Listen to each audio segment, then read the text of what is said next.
good time learning a lot about the animals in our care here. We have a very exciting opportunity for you guys to come into our backstage area like you are right now.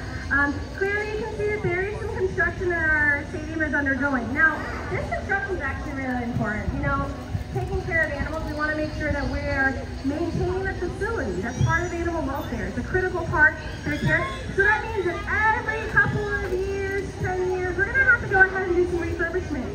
And so that's what's happening right now.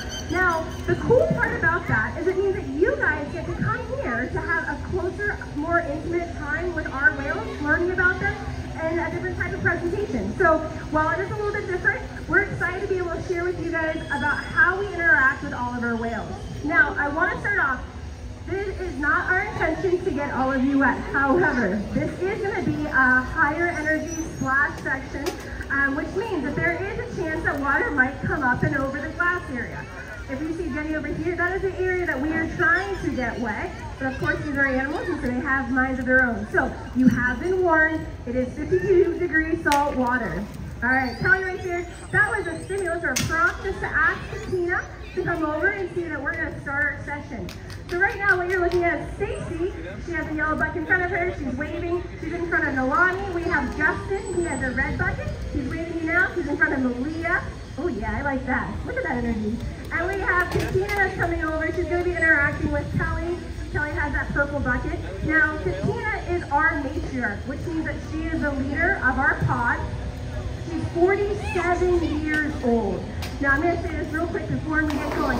47 years old, we have learned a lot from Katina over her lifetime here with us.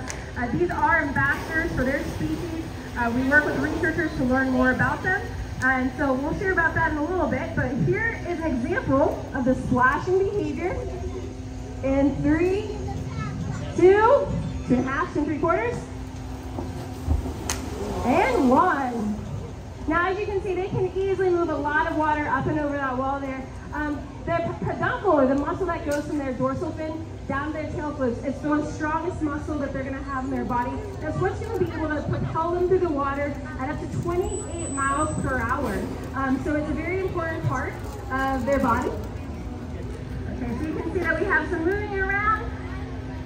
All right, so Katina's going to go by herself right now. All right, now I said that at 47 years old, we've learned a lot from her. So Katina had 7 calves under our care. And why that's important when we're talking about research, it's important because prior to Katina giving birth, we actually didn't know what the gestation or the pregnancy of a killer whale was. Researchers thought that it was the same as a bottlenose dolphin. It was because of not only Seaworld, but specifically Katina, that we were able to learn that it was 18 months is how long the killer whales are pregnant for. We also got to learn more about the mother-calf bonding. As you can understand, watching these animals out in the wild would be very difficult to be able to tell what behaviors are going on. Wow, that was amazing. But the mother and calf bonding, it'd be very hard for us to follow that out in the wild. Well, that's why researchers rely on places like Seaworld or other zoological facilities to help them to learn more about that. And the information we get from that, we're able to share with policymakers.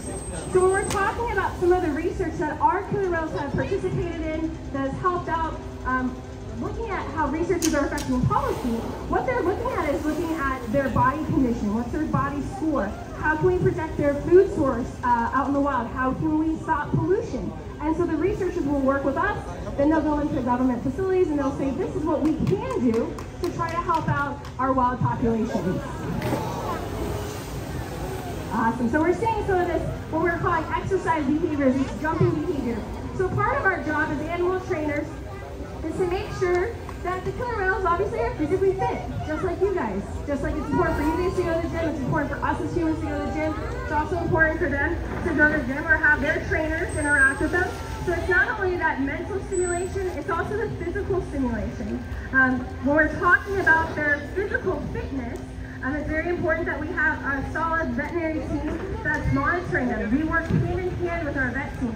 Our vet team actually, we will do physicals on them every single month. So while you and I might go to the doctor once a year, right, to get your annual physical, and maybe you take your dog, or maybe you have your horse that come out to the farm once a year, our vets are going to be looking at our killer whales every single month. So they get 12 physicals every single month. And one of the things that we're able to train a lot of different husbandry or those healthcare behaviors. Now that can range from things as simple as getting killer whale to slide up onto a scale. And I say that's simple, but imagine the training that goes into that. Or we can actually ask them to roll over, present their flukes to us. We can collect a blood sample like that. We can actually even ask our 3 females here to go ahead and give us a urine sample. So we'll show them a cup, we'll ask them to slide up, and they'll actually urinate into a cup for us.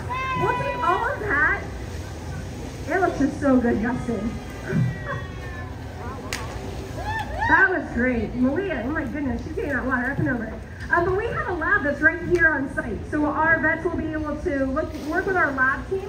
They'll be able to run those diagnostics, and then we're going to be able to know what each individual animal's own blood chemistry levels or what their regular levels would be at, which is great because every animal, just like you and I, we're all individuals. So we're all going to have slightly different ranges, which we would consider normal or maybe outside the spectrum of normal.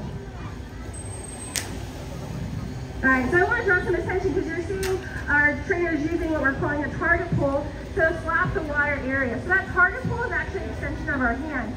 So the buoy that you're looking at, if we're looking at Jenny's over there, when we first start training, that's what we would train is that the killer whales would actually touch our hands. We'd use our whistle to bridge or to mark. That's exactly what I was looking for. And then we would reinforce that behavior. A lot of times starting the training, it's going to be with food. But then when we start extending it, obviously our hands do not go all the way out into the center of a pool. So we can then pair our hand stimulus with the target buoy stimulus, and then that means please come over here. So it could, using that could be a start of a session, asking them to come over. It could be, as Jenny's using it here, to kind of drive the killer whales, to ask them to move to a different location. Or it could be for Kelly saying, that's exactly what I was looking for. So in this situation, our bridging stimulus, our whistle, actually they're not going to respond to that over there.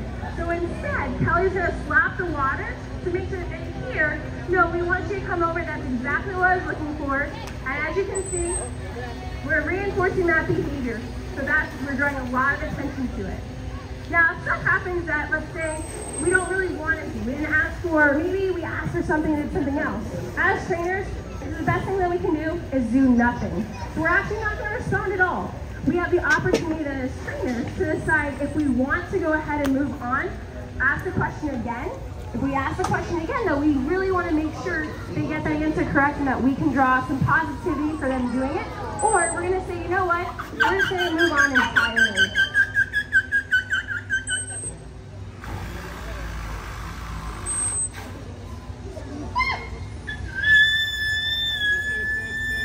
All right, so you're hearing some of those vocalizations from Nolani and Katina.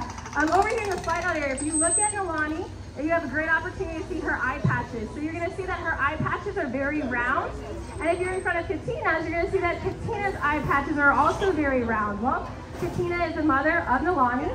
And if you're in the center and you look at Malia's eye patches, you might see that they come to a point. So the eye patches are a great way for us to be able to identify and tell the differences between the whales. Another great way to do that is to look at the dorsal fins. All right, well, it looks like our trainers are wrapping up. Did you guys learn something? 2 of you, perfect, awesome. Well, I hope that you enjoyed the interaction, enjoyed learning a little bit more. Thank you to my group over here. You guys are awesome. Enjoy the rest of your day here at Seaworld. Bye-bye, everyone.